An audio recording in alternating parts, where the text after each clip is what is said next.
Hello बच्चों, हम कर रहे थे अपना चैप्टर जनरल एंट्रीज़ और कुछ जनरल एंट्रीज़ हमने कर ली थी और आज हम कुछ और एडवांस लेवल की जनरल एंट्रीज़ करेंगे जो मैंने पहले से ही लिखी हुई हैं। तो पहला क्वेश्चन देखिए, बिजनेस स्टार्टेड विथ कैश। यहाँ तक की एंट्री आपको आती है कि cash account debit to capital account, लेकिन ऐसा कुछ ज़रूरी नहीं है कि बिजनेसमैन सिर्फ कैश से ही बिजनेस स्टार्ट करे। वो बिजनेसमैन कुछ एडिशनल एसेट्स भी लगा सकता है। तो आज हम सीखेंगे कि अगर हमें ये जर्नल एंट्रीज बनानी हो तो हम कैसे बनाएंगे। देखिए, अभी तक आपने जो सीखा कि बिजनेस के अंदर कैश आता है, तो कैश अकाउंट डेबिट, और आपने पढ़ा टू कैपिटल अकाउंट, यहाँ तक आपको आता है। उसके बाद अगर बिजनेसमैन कुछ और एसेट्स इंट्रोड्यूस कराता है, building,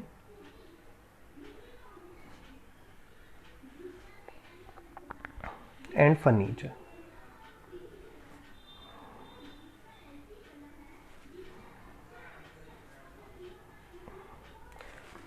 cash of rupees 5 lakh,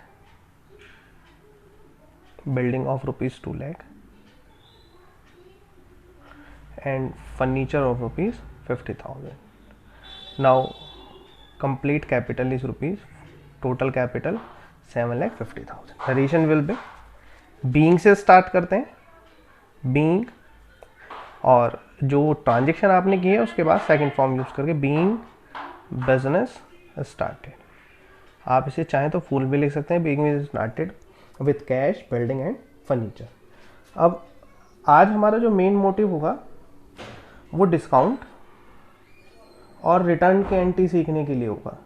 तो सबसे पहले गुड्स सोल्ड टू रमेश, क्योंकि यहाँ पे पर्सन का नाम दिया हुआ है तो ये एंट्री क्रेडिट की है, और जब हम सेल करते हैं तो सेल्स क्रेडिट होती है टू सेल्स अकाउंट, और रमेश को हम करेंगे डेबिट।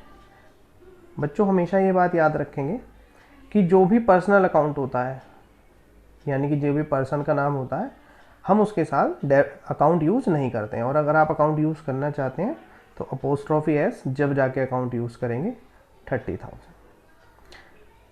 देखिए, अब हमने रमेश को 30,000 के गुड्स सोल्ड किए हैं। अब जो रमेश जो है हमारा डेटर बन गया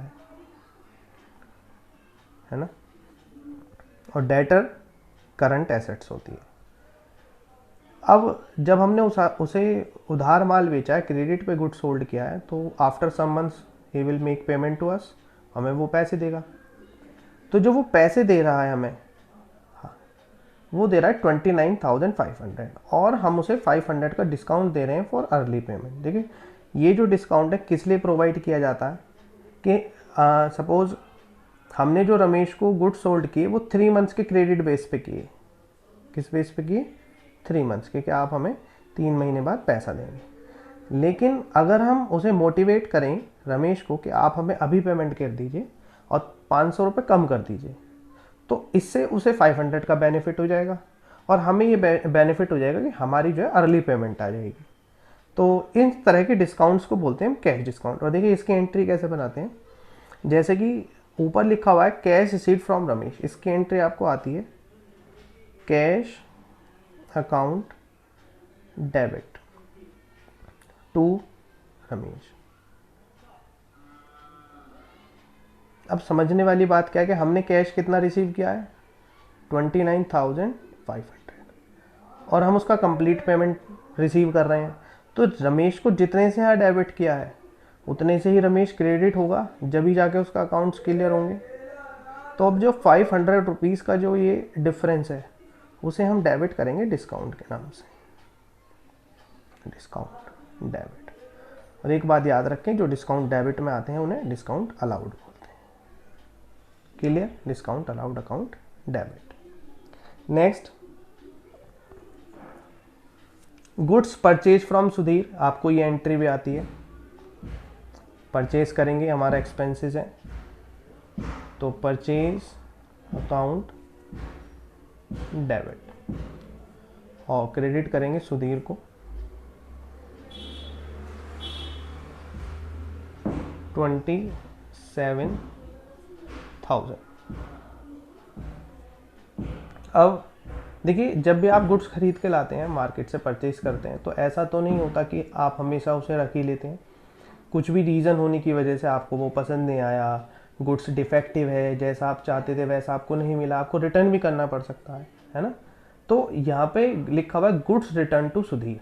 आपने उससे 27,000 के गुड्स परचेज किए और सुधीर को जो है 3,000 का गुड्स किसी भी रीज़न से आपने उसे वापस कर दिया, तो इसे हम बोलते हैं परचेज रिटर्न।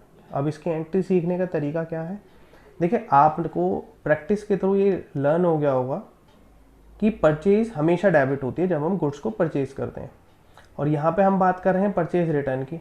तो जब अपोजिट करेंगे तो परचेज रिटर्न क्रेडिट होगा, परचेज डेबिट और टू परचेज रिटर्न अकाउंट, और डेबिट जिसको कर रहे हैं हम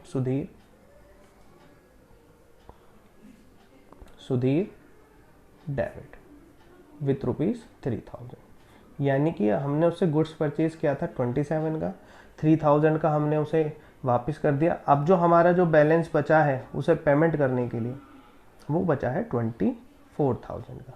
क्लियर गाइस। और एक बात याद रखेंगे, रिटर्न परचेज रिटर्न को हम रिटर्न आउटवर्ड भी बोलते हैं। क्लियर। उसके बाद next entry cash paid to Sudhir. हम सुधीर को पेमेंट कर रहे हैं जिससे हमने गुड्स परचेज किए थे, फिर उसे गुड्स रिटर्न किए थे, और उसका जो बैलेंस बचा हुआ है वो बचा हुआ है 24,000 का। लेकिन हम उसे फुल सेटलमेंट में जो पेमेंट कर रहे हैं वो कर रहे हैं 23,600, और हमारा बैलेंस कितना पेमेंट करना था हमें 24,000। यानी कि यहाँ जो 4,000 का जो डिफरेंस है, हमेशा याद रखें जब भी यहाँ फुल सेटलमेंट की बात हो, जिस भी ट्रांजेक्शन में फुल सेटलमेंट की बात है, इसका मतलब वहाँ डिस्काउंट की बात हो रही है। तो अब एंट्री उसी के अकॉर्डिंग बनाएंगे। देखिए बनाने का तरीका, सबसे पहले कैश पेड टू सुधीर, तो आप जो एंट्री बनाते हैं Sudhir debit to cash account. अब जो आपने कैश पेमेंट किया है वो तो है 23,600। क्लियर। लेकिन सुधीर का जो बैलेंस हमारे पास बचा हुआ था वो था 24,000। तो जो ये 400 का जो डिफरेंस है वो डिस्काउंट के नाम से आएगा, और इस डिस्काउंट को हम रिसीव्ड बोलते हैं, डिस्काउंट रिसीव्ड। जो डिस्काउंट क्रेडिट में आता है उसे डिस्काउंट रिसीव्ड। तो ये दोनों ही कैश डिस्काउंट है। कैश डिस्काउंट के दो टाइप होते हैं, डिस्काउंट रिसीव्ड और डिस्काउंट अलाउड। आपको ध्यान रखने के लिए एक बात हमेशा याद रखें कि जब भी आप डिस्काउंट लिखते हैं तो वो कैश के साथ ही आता है। यहाँ पे भी देखिए कैश डेबिट है तो डिस्काउंट भी डेबिट हो रहा है, और यहाँ पे कैश क्रेडिट है तो डिस्काउंट भी क्रेडिट है। नेक्स्ट ट्रांजेक्शन जो आज की हमारी लास्ट ट्रांजेक्शन होगी, goods return by Krishna. Krishna कौन है? हमारा एक कस्टमर, यानी कि हमने उसे गुड्स सोल्ड किए थे। वो एंट्री हमने यहाँ नहीं लिखी है, लेकिन हम एज्यूम कर लेते हैं कि कृष्णा को हमने कुछ अमाउंट्स के गुड्स सोल्ड किए थे। अब उसे गुड्स पसंद नहीं आए या कुछ भी प्रॉब्लम है, वो हमें गुड्स को रिटर्न कर रहा है। तो इस जब हम बेचा हुआ माल वापस आता है तो उसे हम बोलते हैं सेल्स रिटर्न। और जैसे कि आप जानते हैं सेल्स क्रेडिट होती है और सेल रिटर्न क्या होगी? डेबिट। तो sales return account debit to Krishna, और अकाउंट यूज करना है तो अपोस्ट्रोफी एस। जो भी अमाउंट होगा आप यहाँ लिख सकते हैं। और याद रखेंगे कि सेल रिटर्न का दूसरा नाम जो है वो है रिटर्न इनवॉर्ड, यानी कि आप यहाँ पे सेल रिटर्न की जगह रिटर्न इनवॉर्ड के नाम से भी लिख सकते थे। तो परचेज रिटर्न को रिटर्न आउटवर्ड बोलते हैं और सेल्स रिटर्न को हम रिटर्न इनवर्ड बोलते हैं। Clear guys? Thank you.